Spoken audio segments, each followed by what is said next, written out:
وبركاته نحمده ونصلي على رسوله الكريم أما بعد قال الله سبحانه وتعالى في كلامه القديم أعوذ بالله من الشيطان الرجيم بسم الله الرحمن الرحيم وأتموا الحج والعمرة لله إلى آخر الآية آمنا بالله صدق الله مولانا العظيم. கண்ணியத்திற்கும் மிகுந்த மரியாதைக்கும் உரித்தான மேலான பெரியோர்களே, பாசத்திற்குரிய சகோதரர்களே, கண்மணி நாயகம் ஸல்லல்லாஹு அலைஹி வஸல்லம் அவர்களின் கண்ணியமான உம்மத்துமார்களே, ஹஜ்ஜுடைய அமல்களை குறித்து நாம் சற்று கலந்துரையாடி வருகிறோம். ஹஜ்ஜுடைய அமல்கள் ஒவ்வொன்றிலேயும் ஹஜ்ஜு உம்ராவுடைய அந்த இபாதத்திலே அல்லாஹுவினுடைய அன்பு நிறைவாக வெளிப்படுவதை நாம் பார்க்கிறோம். அல்லாஹுவினுடைய ஆர்டர், உத்தரவு அப்படியே பின்பற்றப்படுவதை நாம் பார்க்கிறோம். மற்ற அமல்களில் இல்லாத, மற்ற வணக்க வழிபாடுகளில் இல்லாத ஒரு சிறப்பு தன்மை இந்த ஹஜ் மற்றும் உம்ராவுடைய அமலிலே இரண்டு வெளிப்படுகிறது. ஒன்று, அல்லாஹுவின் அன்பை நாம் முழுக்க முழுக்க வெளிப்படுத்துகிறோம். இன்னொன்று, அந்த அன்பின் அடையாளமாக அல்லாஹுவின் உத்தரவுகளை அப்படியே நாம் பின்பற்றுகிறோம். ஏன், எதற்கு, இதில் என்ன ஒளிந்துள்ளது, இதில் என்ன நோக்கம் இருக்கிறது என்றெல்லாம் நம்முடைய சிந்தனைகளை அந்த ஹஜ்ஜுடைய அமல்களிலே ஓட்டாமல் படைத்தவன் மீது உண்டான பாசம், படைத்தவனின் அந்த உத்தரவை அப்படியே பின்பற்றி வருகிறோம். தவாப் செய்தோம், இஹ்ராமுடைய ஆடையில் ஒளிந்துள்ள ரகசியங்களை நாம் தெரிந்து கொண்டோம். அதைத் தொடர்ந்து உம்ராவுடைய அமலிலும் சரி, ஹஜ்ஜுடைய அமலிலும் சரி இடம்பெற்றுள்ள ஒரு செயல் சஇ என்கிற ஒரு அமல். சஃபாவுக்கும் மர்வாவுக்கும் மத்தியில் நாம் ஓடுகிற அந்த ஓட்டம், அது முழுக்க முழுக்க ஓட்டம் அல்ல, அதற்கு பேர் சஇ. ஆனால் குறிப்பிட்ட ஒரு இடத்தில் மாத்திரம் கொஞ்சம் ஓடுவது, அவ்வளவுதான். முழுக்க முழுக்க சஃபாவிலிருந்து யாரோ நம்மை துரத்துவது போல மர்வாவின் பக்கம் ஓடுவதோ, மர்வாவிலிருந்து யாரோ நம்மை மறுபடியும் துரத்துவது போல இது சஃபாவின் பக்கம் வருவது, அந்த மாதிரியான ஃபாஸ்ட் மூவிங் கிடையாது. நாம் நடப்பதிலேயே கொஞ்சம் அடுத்த கட்டமான லெவலில் நடக்க வேண்டும். குறிப்பிட்ட அந்த இரண்டு பச்சை விளக்குகளுக்கு மத்தியில், மை லைனில் அஹ்லரைன் என்று சொல்வார்கள், பச்சை இரண்டு அடையாளங்களுக்கு மத்தியில் சற்று ஓட வேண்டும். அது கூட பெண்கள் ஓட வேண்டிய அவசியம் இல்லை. நாம் இங்கே என்ன பார்க்கிறோம்? சஇ அப்படின்னா ஓடுதல் என்று அர்த்தம், முயற்சித்தல் என்று பொருள். இந்த உலகத்தில் பாருங்க, முயற்சித்தால் கிடைக்காதது ஒன்றும் இல்லை, ஓடினால் கிடைக்காதது ஒன்றும் இல்லை, இல்லையா? கல்வியை தேடி ஒரு மாணவன் ஓடுகிறான், அவனது ஊரிலிருந்து வேறொரு ஊருக்கு அல்லாஹ் கல்வியை கொடுக்கிறான். பொருளாதாரத்தை தேடி ஒரு குடும்பஸ்தர் தன்னுடைய ஊரிலிருந்து வேறு ஊருக்கு ஓடுகிறார், போகிறார், வேறு நாட்டிற்கு போகிறார், அல்லாஹ் கொடுக்கிறான். ஒவ்வொன்றையும் தேடி நாம் ஓடுகிற போது அல்லாஹ் நமக்கு நாம் நாடியதை கிடைக்க செய்கிறான். ஒவ்வொன்றையும் தேடி நாம் ஒரு விஷயத்தை நாம் நல்லா தெரிஞ்சுக்கிறோம்.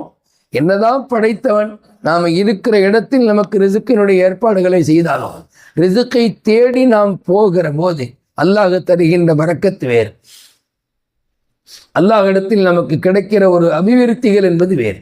இப்போ அதுபோலத்தான் சஇ என்பது, அங்கே ஹாஜிகளும் அந்த உம்ராவை செய்யக்கூடிய பெருமக்களும் இங்கிருந்து அங்கு கொஞ்சம் வேகமாக போகிறார்கள். எதற்காக போகிறார்கள்? காரணங்களை பல மாதிரியாக கிதாபுகளில் சொல்வார்கள். ஒன்று, அருமை நாயகம் ஸல்லல்லாஹு அலைஹி வஸல்லம் அவர்கள் மதீனாவிற்கு போனதற்கு பின்பு அங்கே அவர்களுக்கு சரியான முறையிலே கவனிப்பு இல்லை என்பதாக இங்கே மக்காவிலே ஒரு வதந்தியை பரப்பி, ஆகையினால் மக்காவிலிருந்து துறந்து சென்ற அந்த முஹம்மதின் தோழர்களும் ஸல்லல்லாஹு அலைஹி வஸல்லம் ரலியல்லாஹு அன்ஹு அவர்கள் பலகீனம் அடைந்து விட்டார்கள் என்கிற ஒரு வதந்தி. நபி ஸல்லல்லாஹு அலைஹி வஸல்லம் அவர்கள் உம்ராவுக்கு வந்தார்கள், ஹஜ்ஜுக்கு வந்தார்கள். வந்தபோதெல்லாம் சஹாபாக்களை சொன்னார்கள், நாம் பலகீனம் அடையவில்லை, பலமாகத்தான் இருக்கிறோம், நாம் தோய்ந்து போகவில்லை, உற்சாகமாகத்தான் இருக்கிறோம் என்பதை வெளிப்படுத்துவதற்காக வேண்டி நபி ஸல்லல்லாஹு அலைஹி வஸல்லம் அவர்கள் தவாஃபிலும் ஒரு குறிப்பிட்ட அந்த சுற்றிலே கொஞ்சம் அப்படி சுறுசுறுப்பாக ஓடும்படி சொன்னார்கள். சையிலையும் குறிப்பிட்ட அந்த பச்சை விளக்குகளுக்கு மத்தியில், இப்போ அதுக்கு பேர் பச்சை விளக்கு, அப்போ வேறொரு அடையாளம், அதற்கு மத்தியிலே கொஞ்சம் ஓடும்படி சொன்னார்கள். அப்போ முஃமின்களுடைய உடல் பலத்தை வெளிப்படுத்தும் ஒரு நோக்கில் அங்கே ஓடுவது என்பது ஏற்படுத்தப்பட்டது. இது ஒரு காரணம். ஹாஜிரா அம்மா அவர்கள், இப்ராஹிம் அலைஹிஸ்ஸலாம் அவர்களால் அங்கே விடப்பட்ட ஹாஜிரா அம்மா அவர்கள் தன்னுடைய மகன் இஸ்மாயில் அலைஹிஸ்ஸலாம் அவர்களின் தாகத்தை தீர்க்க, அழுகையை நிறுத்த தண்ணீர் கிடைக்காதா, தண்ணீரை எடுத்துக்கொண்டு ஏதேனும் ஒரு கூட்டம் வந்திடாதா என்கிற ஏக்கத்தில், என்கிற தேட்டத்தில் அவர்கள் இங்கிருந்து அங்கு ஓடினார்கள், அங்கிருந்து இங்கு ஓடினார்கள். அல்லாஹு தாலா, நீங்கள் தேடுவது சாதாரண நீரை, நான் தருவது சாதனையான நீரை என்று அல்லாஹு தாலா ஜம்சம் நீரை கொடுத்தார். யோசித்து பாருங்கள். நான் சொன்னேனே ஆரம்பத்தில், ஒன்றை தேடி ஓடினால் அல்லாஹ் தருவான் என்று சொன்னேனே. இங்கே இவர்கள் தன் மகனின் தாகத்தை தீர்க்க ஓடினார்கள். அல்லாஹ் அகிலத்தார்களின் அனைத்து நோய்களுக்கும் ஷிஃபாவாக அல்லாஹ் ஜம்சம் நீரை நமக்கு தந்தார். ஒன்றை நாம் தேடுகிற போது ரப்புல் ஆலமீன் அல்லாஹ் தருவது மிக உயர்ந்த ஒன்றை. பாருங்கள், சில பிள்ளைகள் ஏதேனும் ஒன்றை படிக்கலாம் என்று வருவார்கள். அவர்களுடைய முயற்சி, அவர்களுடைய அந்த ஓட்டம், அவர்களுடைய அந்த தேட்டம் அவர்களை உயர்ந்த அந்தஸ்தை உடைய படிப்பை பெற்றுத்தர செய்கிறது என்று சொன்னால் கொஞ்சம் யோசித்து பார்க்கிறோம். இந்த உலகத்திலே ஹஜ்ஜு உம்ராவுடைய அமலில் அல்லாஹுடைய பொருத்தத்தை தேடிதான் நாம் ஓடி செல்கிறோம்.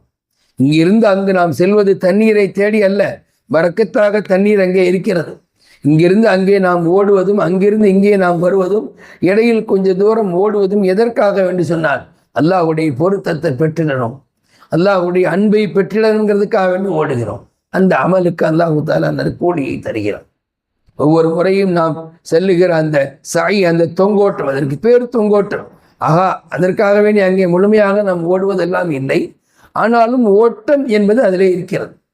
ஒரு விஷயத்திற்காக நாம் ஓடுவோம், அதை அப்படி ஓடுகிற போது, அதை தேடி செல்லுகிற போது ரப்புல் ஆலமீன் அல்லாஹ் தந்து விடுகிறது. மேலான பெரியவர்களை, ஹஜ்ஜுடைய ஒவ்வொரு அமலையும் யோசித்து பார்த்தோம். ஒன்று, அல்லாஹுவின் அன்பு வெளிப்பட்டதா இல்லையா? நான் அல்லாஹுக்காக ஓடுறேன், அவன் மீது பாசம் வைத்தேன், அவனை காண ஓடோடி வந்தேன், அவன் ஆலயத்தை கண்டேன், இதோ அல்லாஹ் இன்னென்ன அமல்களை செய்யுங்கள் என்றால் நான் செய்கிறேன். இங்கேயும் அன்புதான் வெளிப்படுகிறது. ஒருத்தர் மீது நாம் அன்பு வச்சிட்டோம்னா அவரை நாம் கண்மூடித்தனமா பின்பற்றுவோம். அவர் என்ன சொன்னாலும் சரி, சொன்னா சரியாத்தான் இருக்கும்.